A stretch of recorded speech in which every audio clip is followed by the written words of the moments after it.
बड़ी खबर के साथ अयोध्या कांड से जुड़ी ये बड़ी खबर है। आपको बता दें कि अखिलेश यादव आरोपी के डीएनए टेस्ट की बात कर रहे हैं और वो अपने इसी बयान पर अड़े हुए हैं। अखिलेश यादव डीएनए टेस्ट की मांग पर अड़े हुए हैं। कानून के तहत ही डीएनए टेस्ट अखिलेश यादव कह रहे हैं।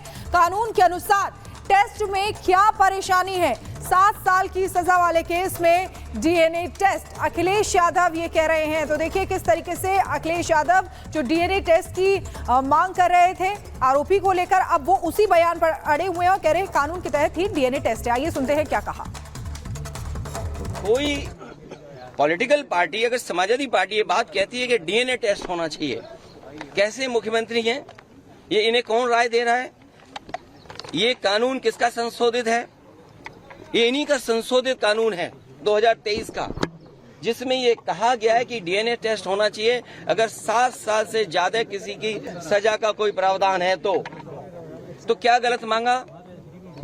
और उनके परिवार के लोग कह रहे हैं, और वहां भी पुलिस सच्चाई जानती है, हमारे पत्रकार साथी भी जानते हैं सच्चाई। वहां की पुलिस जब बीजेपी के इशारे पर और वो सच्चाई से अगर काम करना चाहते तो उन्होंने क्या किया? उन अधिकारियों के खिलाफ कार्रवाई कर दी। तमाम अधिकारी ऐसे हैं जो कह रहे हैं कि हमें तो नौकरी बचानी है, हम क्या करें? तो नार्को और डीएनए पर सियासत लगातार जारी है। हमारे 3 सहयोगी जुड़े हैं अयोध्या लखनऊ से। राघवेंद्र, अजय और प्रगति जुड़े हैं। अयोध्या से प्रगति है, लेकिन पहले अजय का रुख कर लेते हैं। अजय, सियासत लगातार जारी है और अखिलेश यादव अभी अपने बयान पर कायम है, कह रहे डीएनए टेस्ट तो होना ही चाहिए अगर 7 साल की सजा होती है। तो अभी तक तो हो ही नहीं है सजा, फिर किस बात की डीएनए मांग?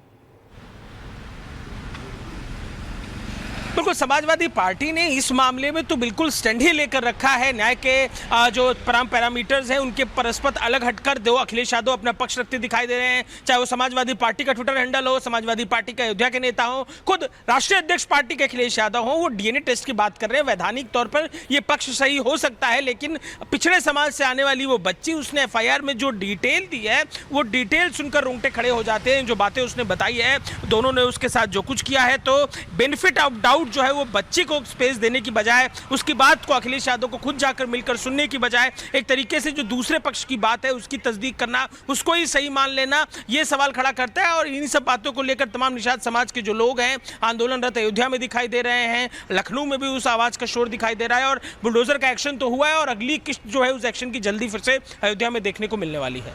प्रगति, लेकिन अखिलेश यादव कह रहे हैं कि सच्चाई सबको पता है, सभी जानते हैं। कुछ लोग अपनी नौकरियां बचाने के लिए ये सब कुछ कर रहे हैं, अधिकारी अपनी नौकरियां बचा रहे हैं। वो सच्चाई आखिर अखिलेश यादव फिर सामने आकर बोलते क्यों नहीं है? क्योंकि उनके सांसद जाकर नहीं मिलते हैं नाबालिग जो पीड़िता है उसके परिवार से, और सच्चाई जो उनकी है वो खुद ही मानकर बैठे हुए हैं। बिल्कुल एक ही बयान पर डटे हुए अखिलेश यादव यहाँ पर सुमित नजर आ रहे हैं। यहाँ ना पहुंचकर, क्योंकि पीड़ित परिवार से ना उन्होंने मुलाकात की है, ना उनका कोई बयान सामने आया जहां वो पीड़ित परिवार की मदद करने की बात कर रहे हो या किसी भी प्रकार की सहायता करने की बात कर रहे हो। उल्टा, क्योंकि चाहे आप एफआईआर की कॉपी की बात कर लो, चाहे हम, क्योंकि वहां पर फिजिकली प्रेजेंट थे, हम थे वहां पर, रिपब्लिक भारत की टीम गई थी वहां पर, और जब हमने बात की थी तो हमने देखा किस तरीके से एक तो वो गरीबी के हालात में रह रहे हैं, और इसके अलावा जो पीड़ित की मां है, पीड़ित के पिता नहीं है, उनके पीड़ित की मां के पति नहीं है, और ऐसे में वो किस तरीके से अपनी जीवन को चला रही हैं, और इस बीच इस तरीके का अपराध उनके साथ हो जाता है और उसमें भी उन पर दबाव है। क्योंकि राशिद खान, जो हाल ही में हमने आपको बताया, राशिद खान लगातार दबाव बना रहा है, धमकी दे रहा है कि बात मान लो वरना जान से मार देंगे, जो कि समाजवादी पार्टी का चेयरमैन बताया जा रहा है, जिसके बोर्ड हर जगह वहां भदरसा गांव में लगे हुए हैं। और दूसरी तरफ अखिलेश यादव की बात करें तो वो लगातार डीएनए टेस्ट की बात कर रहे हैं, शिवपाल यादव की बात करें तो नार्को टेस्ट की बात कर रहे हैं। अगर इतना ही है तो एक बार आके आप मिल तो लें, एक बार आप आके बात तो कर लें, आप देख तो लें क्या स्थिति है, वो लोग कैसे रह रहे हैं, क्या। बिल्कुल बड़ी बात आप यहाँ पर कह रहे हैं, आपके पास वापस लौटेंगे। इसी बीच बड़ी खबर का रुख कर लेते हैं। रिपब्लिक भारत से बोले हैं समाजवादी पार्टी के सांसद अवधेश प्रसाद, संसद खत्म होगा तो जाएंगे। निषाद बिरादरी की है, हमारे नेता मुलायम सिंह यादव ने निषाद बिरादरी की फूलन देवी को देश की सबसे बड़ी पंचायत तक पहुंचाया। बुलडोजर चलाने की बात है तो न जाने कितने बलात्कार हो रहे हैं। देखिए किस तरीके से असंवेदनशील बातें यहां पर कही जा रही हैं। अवधेश जी क्या कुछ कहेंगे घटना को लेकर, क्योंकि आप अयोध्या भी गए थे पीड़िता हम कह चुके हैं, जो कहना था भी कह चुके हैं, जो कहना था भी कह चुके हैं। बीजेपी आज सदन के अंदर भी इस मुद्दे को उठा सकती है। उठावे तो पीड़िता से आपने मुलाकात क्यों नहीं की? आप अयोध्या भी गए थे, पीड़िता से ना मुलाकात की ना बात की। हमने बता दिया ना, क्षेत्र में दर्जनों लोगों मौतें हुई हैं, दर्जनों लोगों मौतें हुई हैं, दुर्घटनाएं हुई हैं, सांड मारे हैं, सांप काटे हैं, वहाँ गए थे। पीड़िता के पक्ष जो पीड़िता लोग हैं जो भयभीत है, डरे हुए हैं।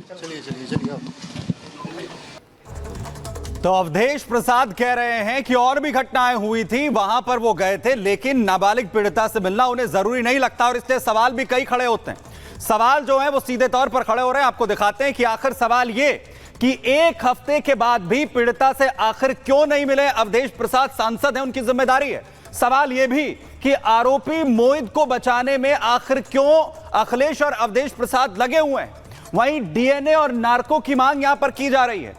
आरोपी पर खुलकर आखिर क्यों नहीं बोल रहे हैं? आरोपी पर बुलडोजर एक्शन पर आखिर क्यों बचाव करने की कोशिश सपा कर रही है? और क्या आरोपी मोहित के पास सपा के राज हैं और इसीलिए यह बचाव करने की कोशिश और डिफेंडिंग मोड में समाजवादी पार्टी, उसके मुखिया अयोध्या से सांसद अवधेश प्रसाद नजर आ रहे हैं। और जब उनसे पूछा जा रहा है तो अगर आप अयोध्या गए थे तो आखिर आपने जाकर कौन सी सच्चाई जानी है, जिस सच्चाई का जिक्र खुद अखिलेश यादव कर रहे हैं। अवधेश प्रसाद को यह जरूरी नहीं लगता एक सांसद के तौर पर भी कि वो पीड़ित परिवार से जाकर यहां पर मुलाकात करें, लेकिन इस पर सियासत जमकर करते हुए जो समाजवादी पार्टी है वो नजर आ रही है। शिखा का रुख कर रहे हैं।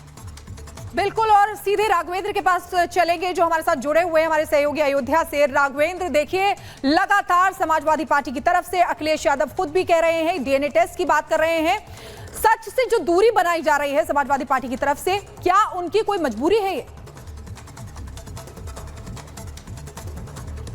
देखिए, एक स्थानीय सांसद होने के नाते अवधेश प्रसाद का यह जो बयान है वह वाकई में बहुत ही शर्मनाक बयान है। उनको किसी भी अपराध से इस अपराध की तुलना नहीं करनी चाहिए। यहाँ पर गलत हुआ है तो गलत को गलत कहा जाए, उसको किसी दूसरे अपराध का आंकड़ा दे करके उसको सही करने की कोशिश करना ठीक नहीं है। अभी सोचिए, कुछ ही दिन पहले यानी कि जब अभी पार्लियामेंट सेशन जब ये शुरू हुआ था तो कुछ लोग अवधेश प्रसाद को अयोध्या का राजा कह रहे थे। अब आप देख लीजिए कि अयोध्या के राजा का चरित्र क्या है, इनका न्याय करने का इंसाफ क्या है, इनका क्या इनका मापदंड है, यह भी अब देश सुन रहा है, देश जान रहा है। लेकिन यहाँ पर उपचुनाव होना है, यह मामला पूरी तरह से राजनीतिक रंग ले चुका है। कोई भी व्यक्ति यानी चाहे वो सपा का कोई भी नेता हो, यहाँ तक अखिलेश यादव का स्वयं बयान देख लीजिए कि वह किस बात पर अड़े हुए हैं। वो डीएनए टेस्ट, वो यह अखिलेश यादव यह कहना चाह रहे हैं कि आप मोहित अली का डीएनए टेस्ट करा लीजिए, क्या उसने रेप किया है कि नहीं, सीधा सवाल मैं कर रहा हूं। तो ठीक है, हो सकता है कि डीएनए में कोई बातें निकल सकती हैं कि रेप किया है या नहीं किया, लेकिन सवाल यह उठता है कि मोहित अली खान पीड़िता परिवार को पैसा देने क्यों गया था? क्या इससे अखिलेश बच सकते हैं? थाने में मोहित अली क्यों गया था? उस मामले को मैनेज कराने, धाराएं कम कराने क्यों गया था मोहित अली? तो कहीं ना कहीं मोहित अली उन अपराधियों से मिला था ना। तो इन सब चीजों से कैसे बच पाएंगे?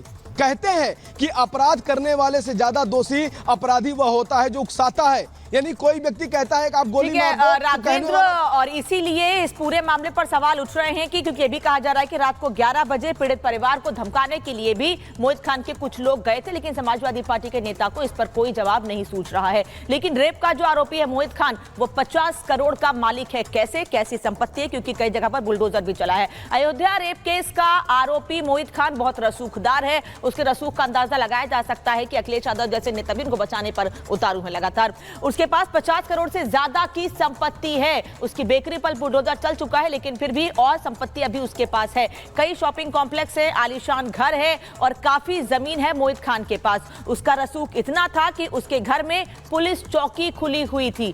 शॉपिंग कॉम्प्लेक्स तो था ही, साथ ही घर में पुलिस चौकी खुली हुई थी। कोई अफसर मोहित पर सीधे एक्शन की हिम्मत नहीं करता था, लेकिन लड़की ने हिम्मत दिखाई और पूरा मामला बताया परिवार को। जब उसके बाद परिवार पुलिस के पास गया।